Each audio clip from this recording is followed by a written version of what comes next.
So,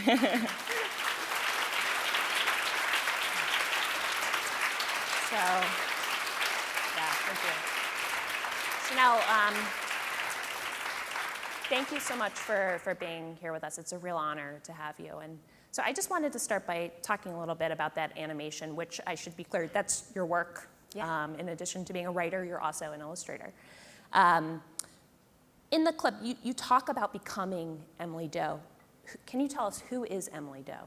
Oh, that's a good question. I think Emily Doe has evolved for me over the years. In the beginning, she was a separate identity who I didn't want to affiliate myself with.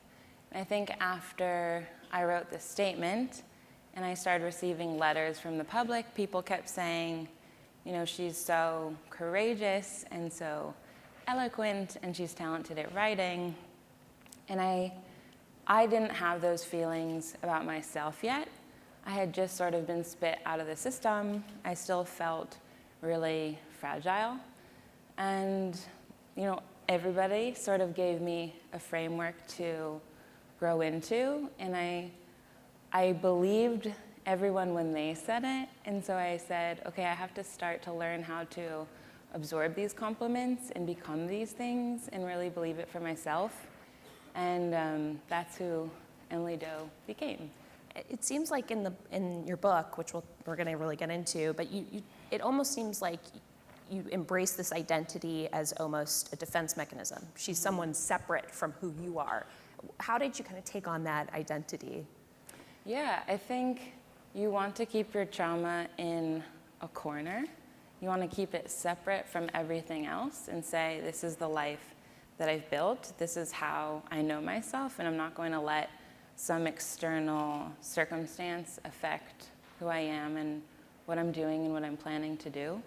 And I think over time, you know, the little trauma crept closer and closer and eventually like consumed my personal life. And I had to learn to say, okay, now that you're here, I have to confront you and learn to integrate you and incorporate you into my identity in a way that I can be proud of. And, you know, I've learned a lot from trauma. I've learned that I can be outspoken. I was very quiet before. I've learned that I can speak in public spaces and that I'm not as afraid of cameras as I thought.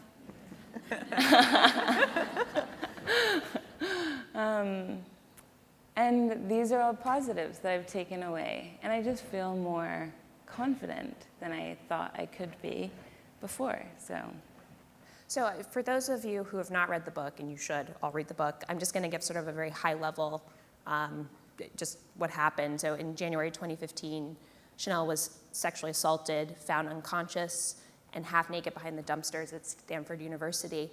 And so in your book, you know, most of us knew this story, who had been following in the press, and your victim statement that went viral. But we knew it as Emily Doe, and in your book, Know My Name, you reveal yourself as Chanel Miller. Tell us about that process. What made you decide that you wanted to go public with your identity? I think keeping a secret can be really isolating, especially when 18 million people can discuss your secret, but you can't. Right, so you had actually friends who would talk about the case with you. And I would just be in the room nodding, and I could never even contribute my opinion. It was cool. I felt like I had the power of invisibility. I got to be there when people were openly discussing the case. But it's isolating not to be able to engage, and it's also strange because I felt like I was changing. I was on this whole transformative narrative arc, and then the way people perceived me felt outdated, like they were identifying with my past self. And I was like, I'm secretly growing a lot, and I want you to catch up to me and to be able to have these like difficult discussions. And I also think, like, I did want to be able to speak openly.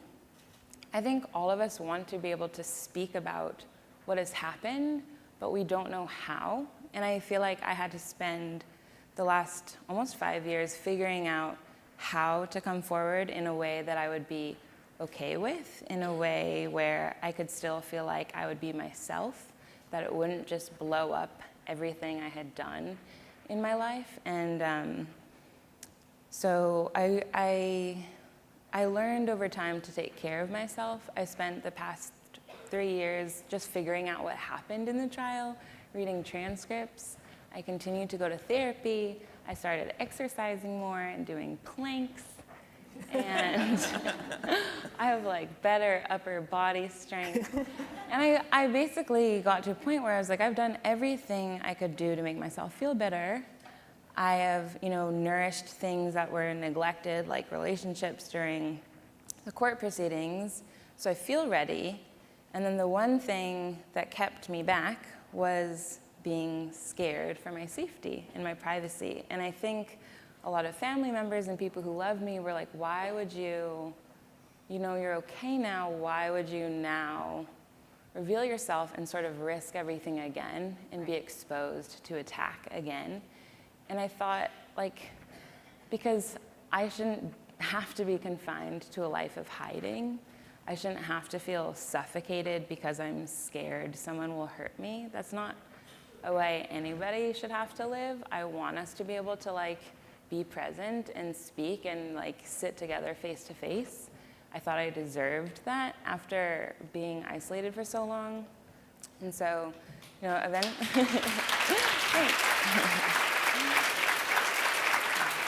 Yeah.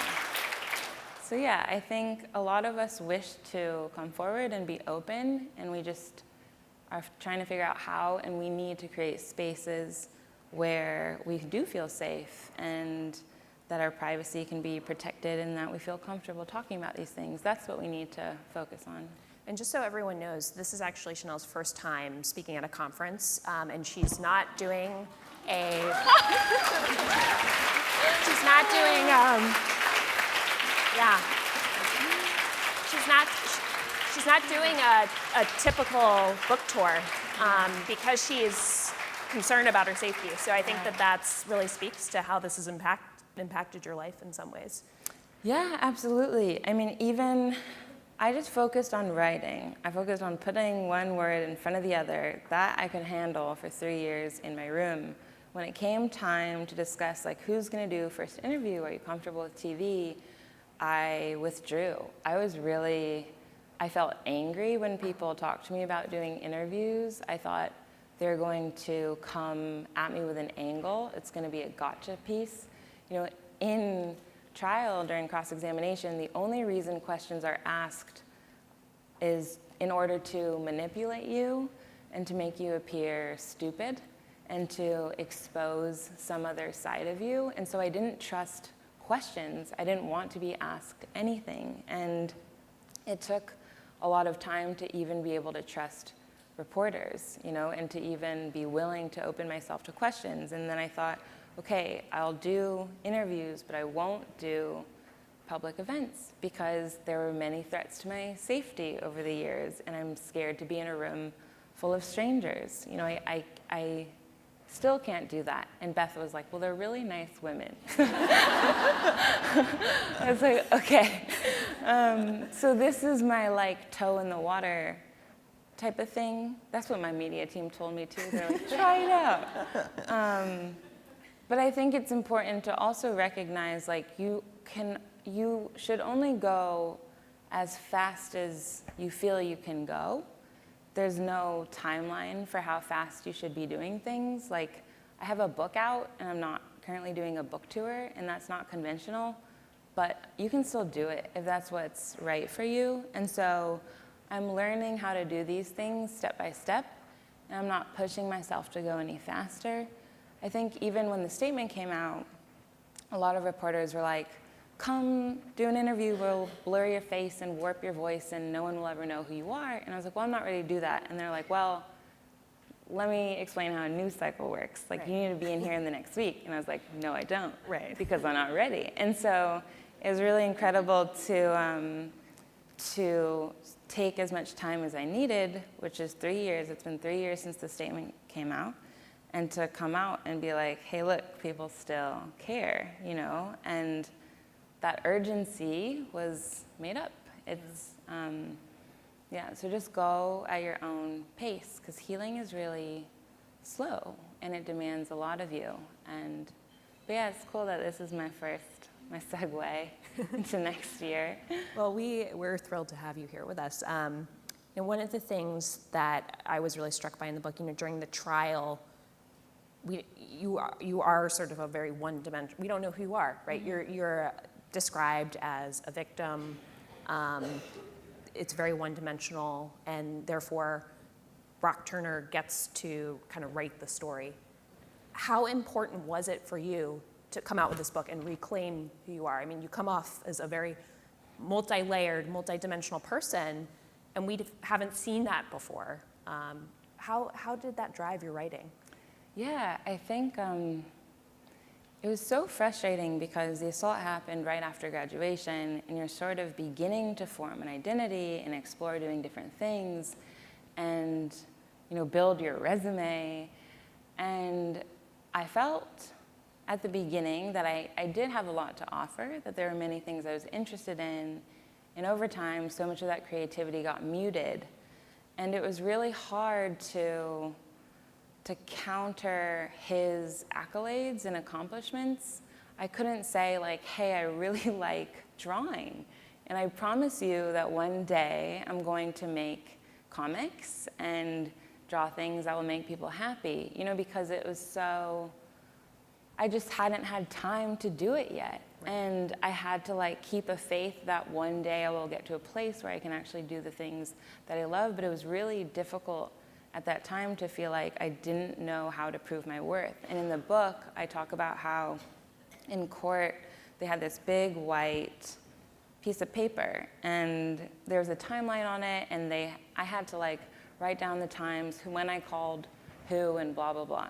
And the jury's sitting over there, and I was like, I wish the jury could just yell out animals and objects, and then I would draw them and be like, look, I can do this live. I can make all these things, and all of that was being suppressed, and it really killed me for a long time. But I think what helped coming out is the book. I felt confident that I would have something that would anchor me. And you didn't decide until I was done. Earlier this year. So you wrote the book, and then you decided you were going to go public with your book. Yeah, but I had to write it. If I knew I would have to emerge at the end, I wouldn't have written it because it was too scary. I signed the contract saying, I do not promise anything. I promise you over 90,000 words, but doesn't mean I'll show up, doesn't mean I'll give you my name. So they let me come to it on my own, which was really, really, really important, to have that sense of agency and no sense of obligation, and eventually I did. So I'm going to come to questions in just a second, but first, the book is really painful to read, I'm not going to lie, for those of you who haven't read it yet. But there's also a lot of joy and humor in the book, and I know we've talked about how it was kind of hard for you to show that side of yourself because you also wanted, there's a theme of being the perfect victim, which runs throughout the book. Tell us a little bit about that. What did that mean? How did that sort of keep you caged in? Yeah, I think the myth of the perfect victim is really dangerous because the perfect victim does not exist. We all have flaws. We all have done things we may not be very proud of, or at least I have. And you are taught in these instances to fixate on your flaws and assign them blame for what happened to you. And in the beginning, I was so on my own, I would sort of just list out all the things that I had done, or times I've had too much to drink, and be like, oh, this is why this happened to me, or this is why I deserved it.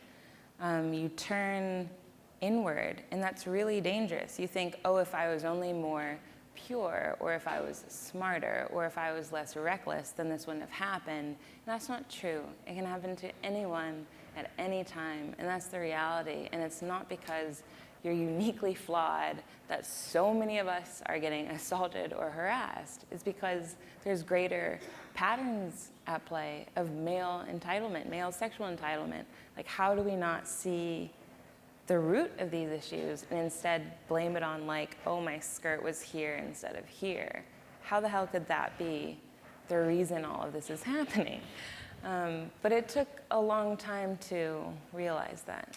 So before we go to questions, I'm going to ask you a follow-up on that, because you talked about male entitlement, and the night you were assaulted, you talk about how it was also the night you were saved, right? Who saved you? The Swedes, who I always call the Swedes, but they have names, Carl and Peter. Yeah, tell us about that. They're so incredible. I had never met them because I couldn't be in the room when they testified and vice versa. So this summer we met for dinner in New York, and it was so wonderful. And what struck me was just how natural it was for them to have done what they did. And can you explain what they did for people who don't know? Oh, yeah. They saw that my assailant was humping my unconscious body, that my eyes were closed, that I was not moving. And so they confronted him. My assailant stood up and took off sprinting. They kneeled down, checked that I was breathing, made sure I was okay.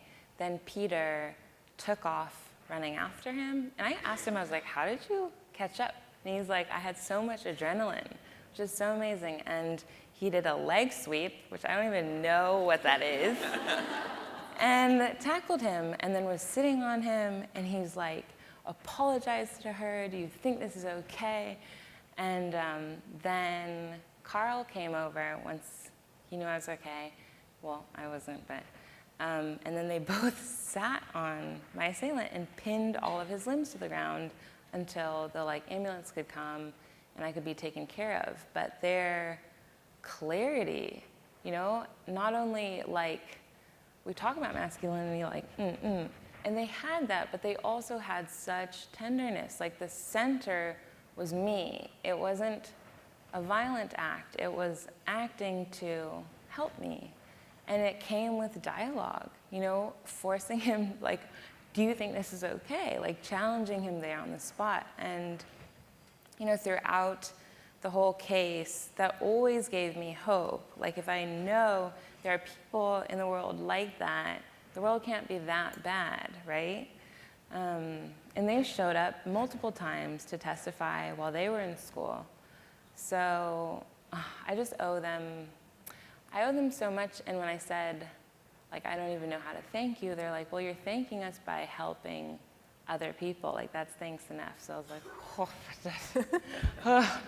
they're so sweet. But it's pretty incredible that we have models of model citizens, wonderful people. Do we have any questions for Chanel from the audience? They're so riveted. I was like, I don't like questions. And now okay, well, never mind then. Okay, forget it. Oh, wait, we have one over here.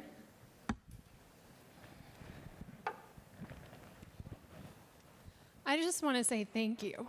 I've been crying over here. It's just incredible what you're willing to share with us and share your story. And not only with us, but everyone who's going to read your book. They say that up to 27% of college women are sexually assaulted. So the fact that you are willing to share your name, all of those women don't feel as alone. So thank you. Right.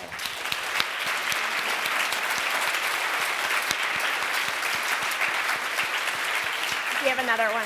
Thank you very much. Also, I just want to say you are now in the public crying club with me. I cried so much in public, and I was like, God, can someone else so that makes, that's good. I like to see that. Thank you. Right back there. Yes. Hi, my name is Kenna, and I wanted to also make a comment, not ask a question. I'm a professional interviewer. I'm in executive search and talent advisory. And listening to you talk, everyone I think was riveted because you are so profound. You can see you thinking as you're talking, and it's so genuine, and it's so real, and it's so refreshing despite the content, right? It's heavy content, but I want to tell you you're going to be great at this. And I told you they were nice. Go out there.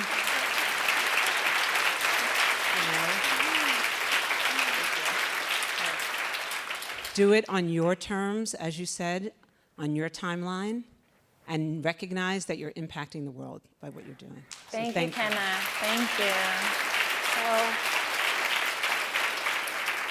let me ask you, what was the hardest thing to include in the book? Oh, in the book? Yeah. Honestly, anything personal in the beginning. I couldn't write a sentence without hearing what the defense attorney would say or how it could be twisted. It took a really long time to get past that. And then I thought, I don't want to write a book that's very bound up. I also had to teach myself over time that I didn't have to be ashamed of my past life experiences. I owed it to other survivors to include everything and say, look, like my life is messy. I drank a few times in college, and it still shouldn't have happened, you know, and I'm not afraid to be open about all of this, because you can't choose one of these past experiences and say, this is why you deserve to be hurt. So it took a long time to include any personal details. Yeah, but I do it for the people reading. I also realized I'm not talking to the defense attorney, and this is not for him.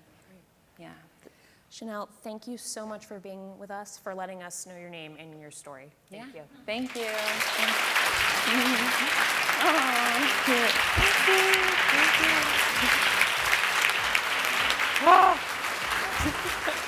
You can jump off the stage too. Thank you.